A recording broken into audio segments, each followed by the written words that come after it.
Assalamualaikum warahmatullahi wabarakatuh. Alhamdulillahi rabbil alamin wa ashhadu an la ilaha illallah wahdahu la syarika lahu waliyus salihin wa ashhadu anna sayyidana wa nabiyyana Muhammadan abdullahi wa rasuluhu as-sadiqul amin. Allahumma salli wa sallim wa barik ala sayyidina Muhammad wa ala alihi wa sahbihi wa man tabi'ahum bi ihsanin ila yaumiddin. Subhanaka la ilma lana illa ma 'allamtana innaka antal alimul hakim. Alhamdulillah wa syukrillah atas segala kemudahan yang diberikan oleh Allah Subhanahu wa taala, atas segala nikmat yang terbesar, nikmat Islam iman. Mudah-mudahan senantiasa istiqamah Islam iman sampai akhir hayat. Nikmat sihat wal afiat, nikmat umur. Sampai saat ini kita boleh dalam sisa umur kita menambah iman, menambah takwa, menambah amal salih, mengisi tabungan-tabungan kita di akhirat.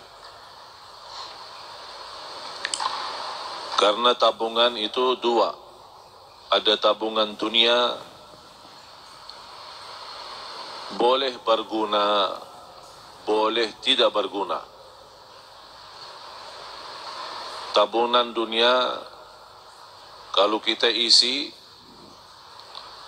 tabungan kita di bank, tabungan kita di rumah untuk punya keperluan dalam kehidupan kita sehari-hari, boleh jadi kita meninggal dunia belum kita manfaatkan. Tapi kalau tabungan akhirat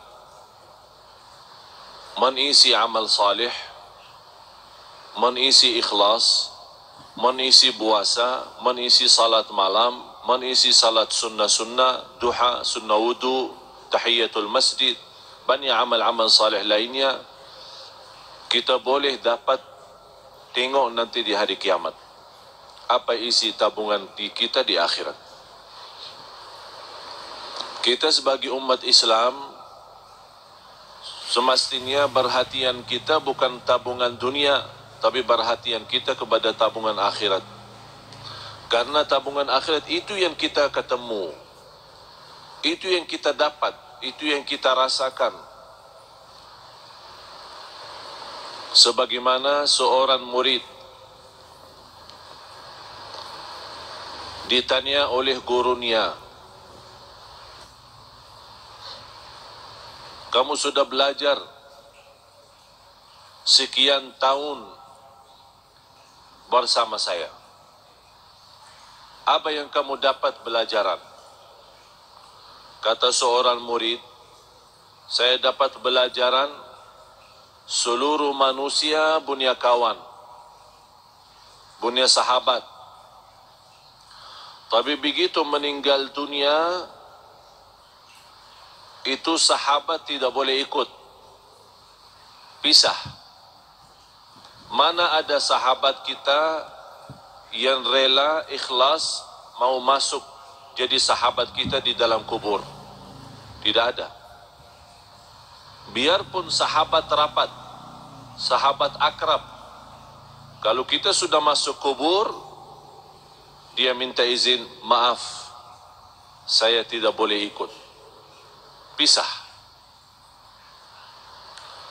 Kata murid ini kepada gurunya, saya mendapatkan pelajaran kalau manusia mengambil sahabat akrab, tapi begitu masuk kubur dia boleh pisah, saya jadikan amal salih adalah sahabatku. Saya jadikan amal salih adalah temanku. Saya jadikan amal salih adalah akrab dan rapat samaku. Karena saya yakin begitu saya meninggal dunia, masuk kubur, satu-satunya yang boleh temani saya, yang boleh sahabat sama saya, yang boleh ikut sama saya adalah amal salih. Dan sudah Rasulullah sallallahu alaihi wasallam menjelaskan di hadis yang sahih, yatba'ul mayyit thalath, diikuti orang meninggal dunia 3. Ahluhu wa maluhu wa amaluh, keluarganya, yang kedua harta, yang ketiga amal. Kalau orang sudah mayat, mau dihantar ke kubur, mau dimakamkan, mau dikuburkan, diikuti 3. Temanin, ikut 3. Keluarga, harta, dan amal saleh. Begitu mereka sudah dikuburkan, sudah ditanamkan, kata Rasulullah, pulang 2, diam 1. Pulang balik keluarga sama harta. Tapi yang diam di situ dan ikut masuk adalah amal. Amal salih maupun amal tidak salih. فَمَنْ يَعْمَلْ مِثْقَالَ ذَرَّةٍ خَيْرًا يَرَهُ وَمَنْ يَعْمَلْ مِثْقَالَ ذَرَّةٍ شَرًّا يَرَهُ. Oleh karena itu seorang mukmin yang mencintai Allah dan Rasulnya, dia boleh tahu amal salih sangat diperlukan nanti. Oleh karena itu, yang semestinya perhatian kita sepenuhnya bukan kepada keluarga, bukan kepada harta dunia kita, tapi perhatian kita kepada amal kita. Karena ini yang menjaga kita nanti. Boleh dalam amal salih itu, kita sudah di dunia kubur, boleh jadi sinar. Allah bagi cahaya. Cahaya dari mana? Salat, wudu, sedekah, puasa, silaturrahim, akhlak mulia, amanat, jujur, lemah lembut, kasih sayang, cinta. Semua kebaikan dia usahakan dan dia amalkan. Di situ Allah terangkan kubur yang namanya kubur sempit, gelap, dan kita sudah nampak macam mana kubur. Dan tidak ada di dunia orang masuk kubur sudah dibagi lampu di dalam. Tak ada. Apakah anda sudah nampak masuk dalam satu kubur, buka, ada semua, ada tempat tidur, ada apa namanya, lemari es, ya, untuk minum-minum nanti ada enggak? Tak ada kan?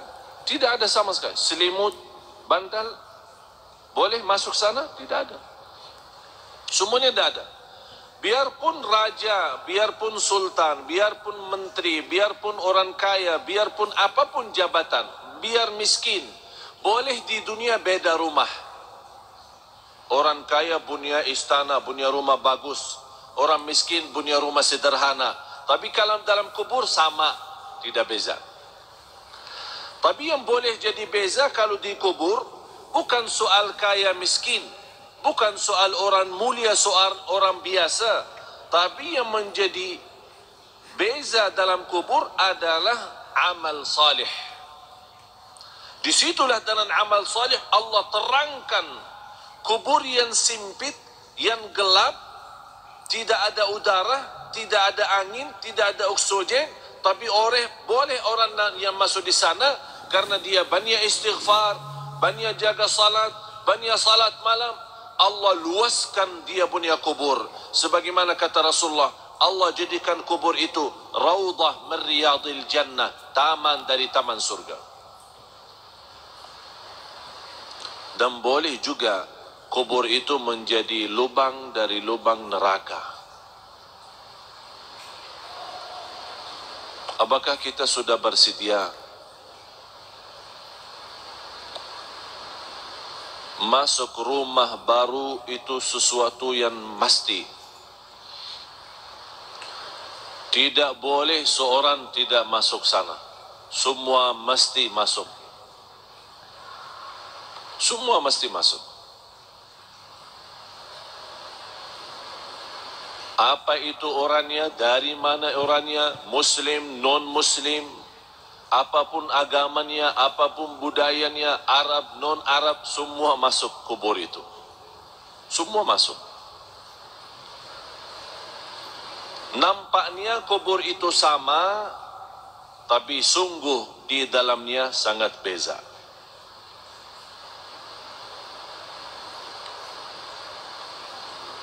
Kemarin ada seorang meninggal dunia, seorang ibu.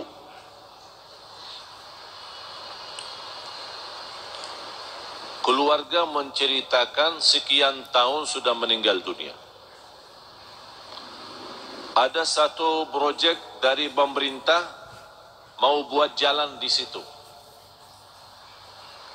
Jadi semua makam-makam kuburan yang ada di situ mesti dipindah.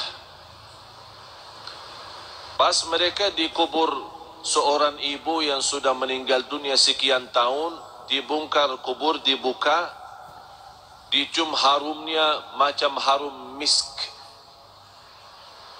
Semua orang yang datang bekerja merasa harumnya luar biasa. Harumnya membuat hati tenang.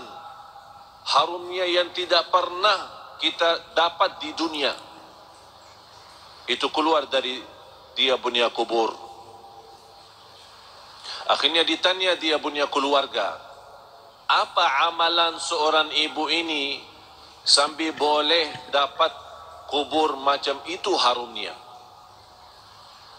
Mereka menjawab, ibu kami tidak pernah tidur malam hari sampai membaca surat Al-Mulk, Tabarakalladzi biyadihil mulk.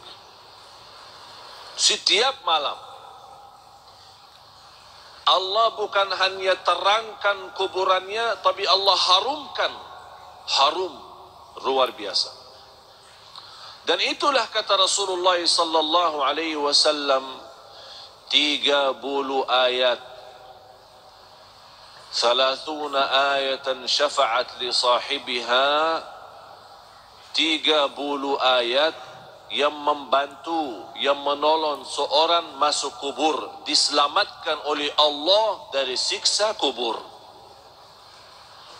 Apa itu 30 ayat? Tabarakalladzi biyadihil mulk.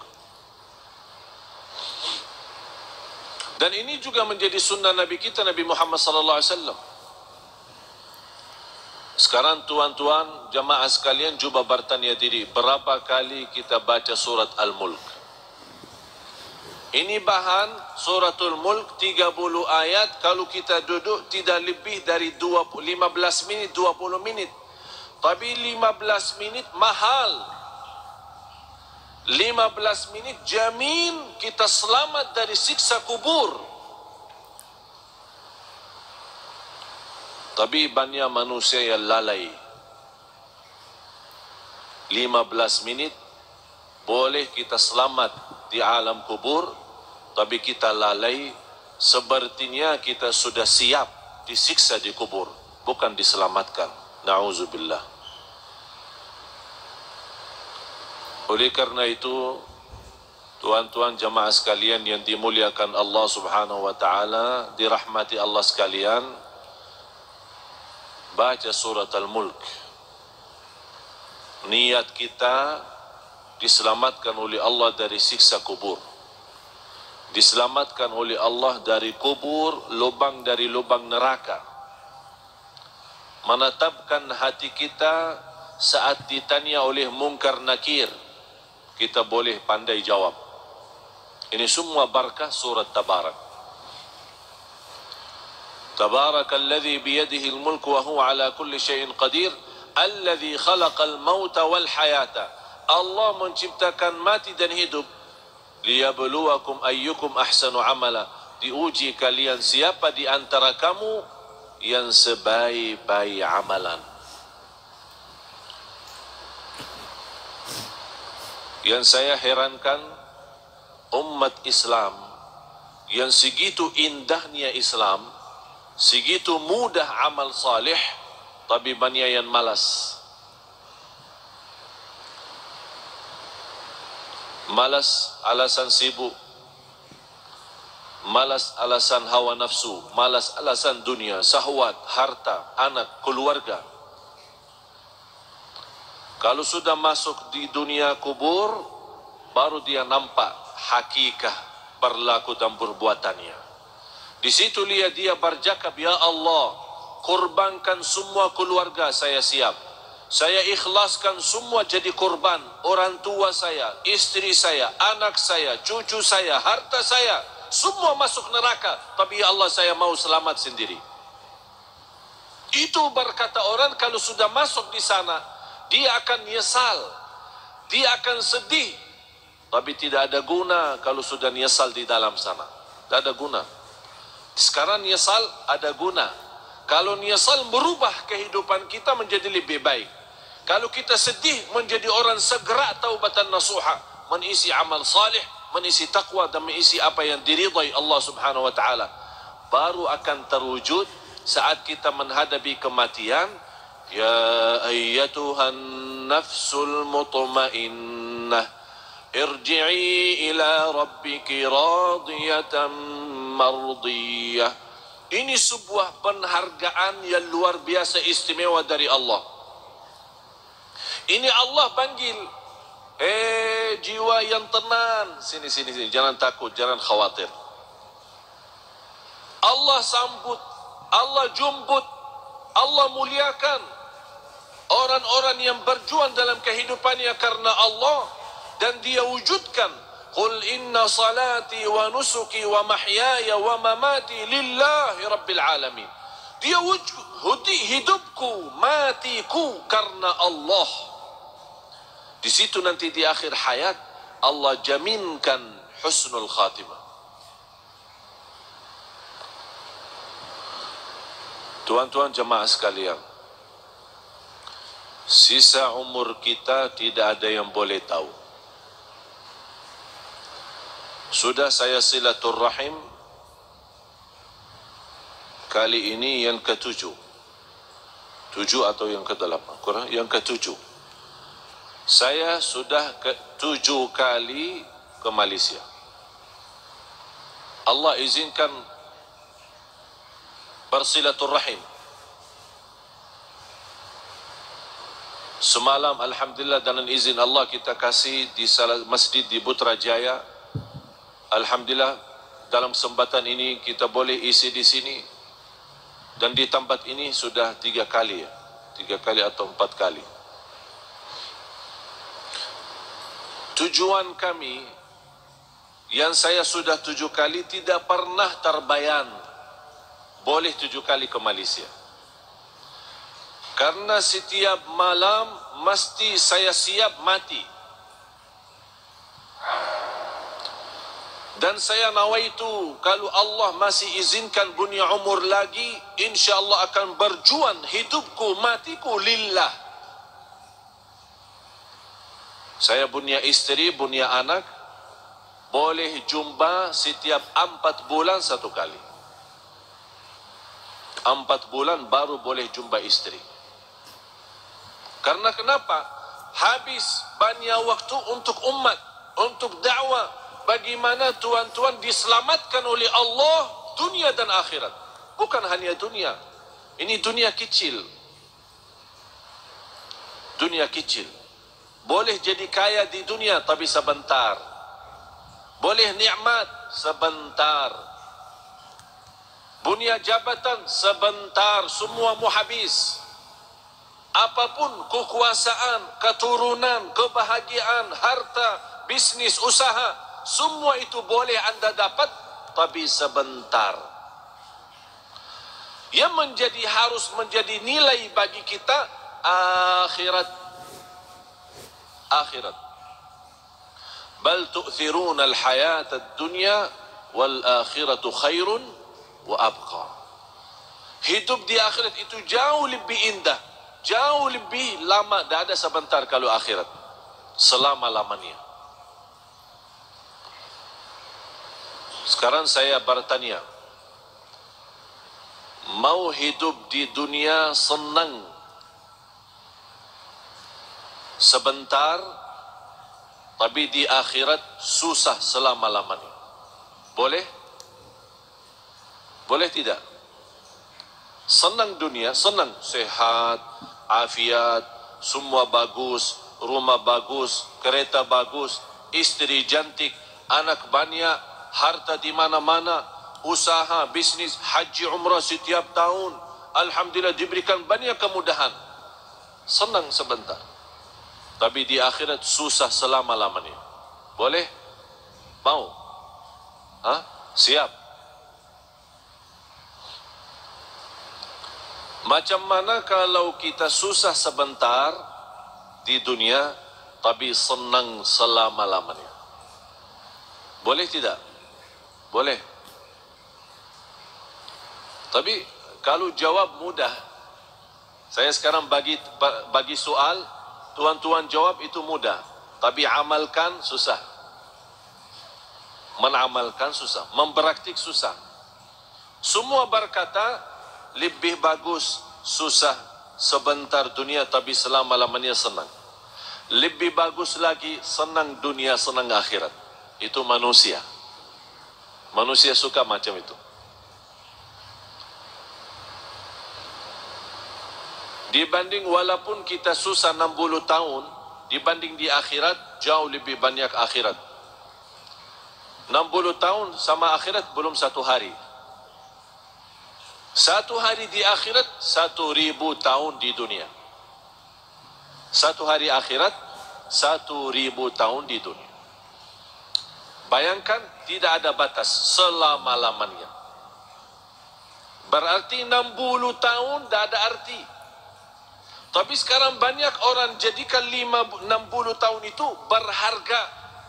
Dia boleh berbohong, dia boleh menipu, dia boleh dusta, dia boleh bermacam-macam dosa maksiat demi 60 tahun. Dia lupa selama-lamanya. Kalau kita berakal, yang semestinya jadi korban 60 tahun.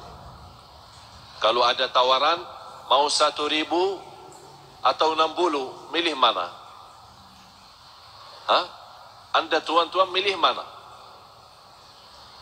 Kalau saya tawarkan 60 ringgit, 1.000 ringgit, milih mana? Tak ada orang kata sedikit ikhlas lebih baik daripada banyak ikhlas. Saya mau yang banyak ini. Biarpun tidak ikhlas, tidak apa. Tapi 1.000 saya dapat. Itu sifat manusia. Suka mengambil yang banyak, suka mengambil yang tinggi. Tapi semestinya yang tinggi ini bukan di dunia, ini semua di akhirat. Kalau di dunia ini apapun nikmat, apapun kita dapat, semuanya kecil, tidak ada arti untuk akhirat. Oleh karena itu pandai seorang, cerdas seorang, mulia seorang, yang dia selalu mengutamakan akhiratnya. Bukan berarti tuan-tuan salah faham, tidak boleh urus dunia. Urus dunia silahkan. Urus dunia. Tapi yang saya maksud, jangan sampai dunia melalaikan dari akhirat.